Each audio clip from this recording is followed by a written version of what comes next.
You don't need another planner or another motivational video that makes you cry for 5 minutes and then drop you in the same routine as always.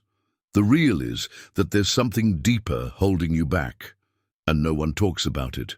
Have you ever thought that maybe the problem is not unwillingness, but an excess of invisible traps that you did not even know existed? And worse, that are being fed by self-sabotage and limiting beliefs disguised as realism? This talk of just want has already left you in the hand, right? Well, motivation comes, makes a show, but disappears when the bug catches. What few people tell you is that there's a pattern behind it all. And understanding this pattern is what separates those who live frustrated from those who finally begin to build what they really want. And no, you don't have to turn into someone else, but you do need to start seeing things differently. If you've ever wondered why it seems like everyone can do it but me, take a deep breath. Because the next few minutes will change the way you see your own challenges. You will discover 3 essential points that no one taught you, but that can be the turning point to finally make it happen. And the first of them is what almost everyone believes, and what most prevents you from evolving.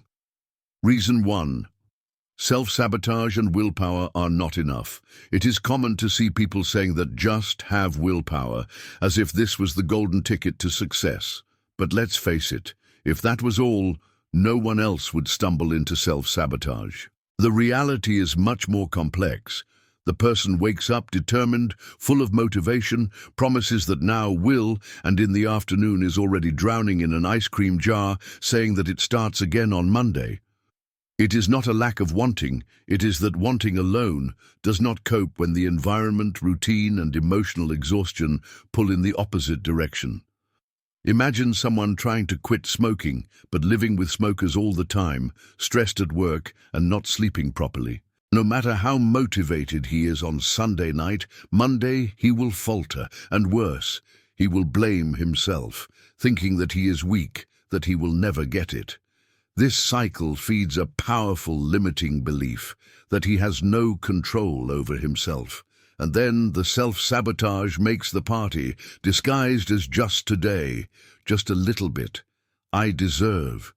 The trick is to understand that the problem is not you, it's your context. The secret is not to have more willpower, but in creating conditions for it to be unnecessary. Do you know when a person leaves the water bottle on the table because they want to drink more water? This sounds silly, but it is behavioral engineering. Swap the environments that pull you back for structures that push you forward. And that's where a point comes in that few see, but it makes all the difference. Reason 2. Ghost requirements and preparation for the challenge. Is there anything more frustrating than making plans full of motivation and seeing everything go down for reasons that we had not even foreseen? Yes, this happens because of the so-called phantom requirements. Invisible obstacles that nobody counts, but are always there.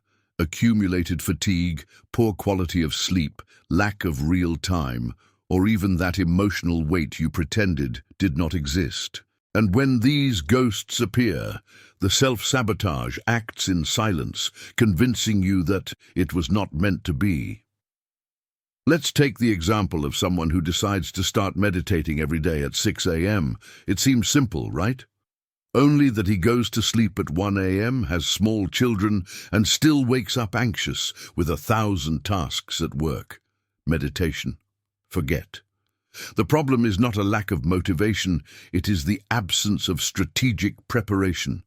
He did not take into account the ghosts. A practical way to counteract this would be to start with 3 minutes of conscious breathing before bed, instead of trying to become a monk overnight.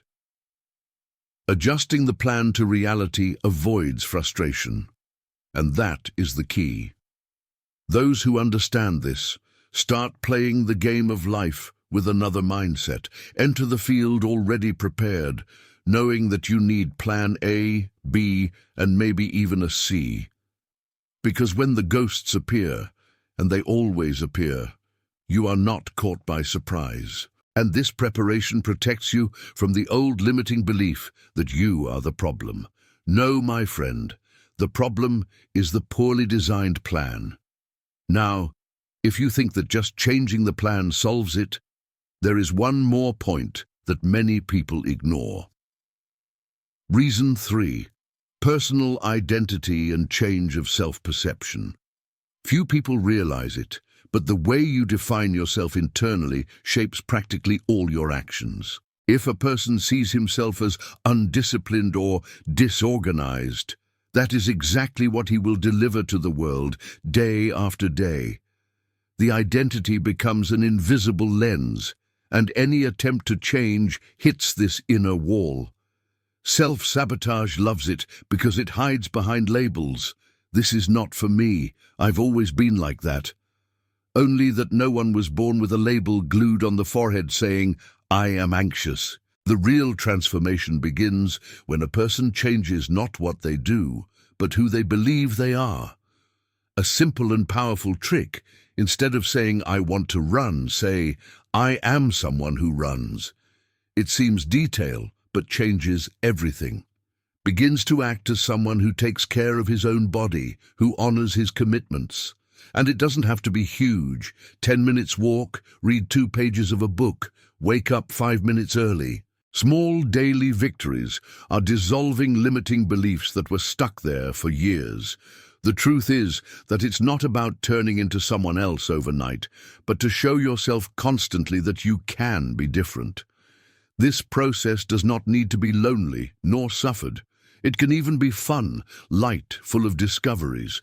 Every intentional action, however small it may seem, is a vote of confidence in the new identity.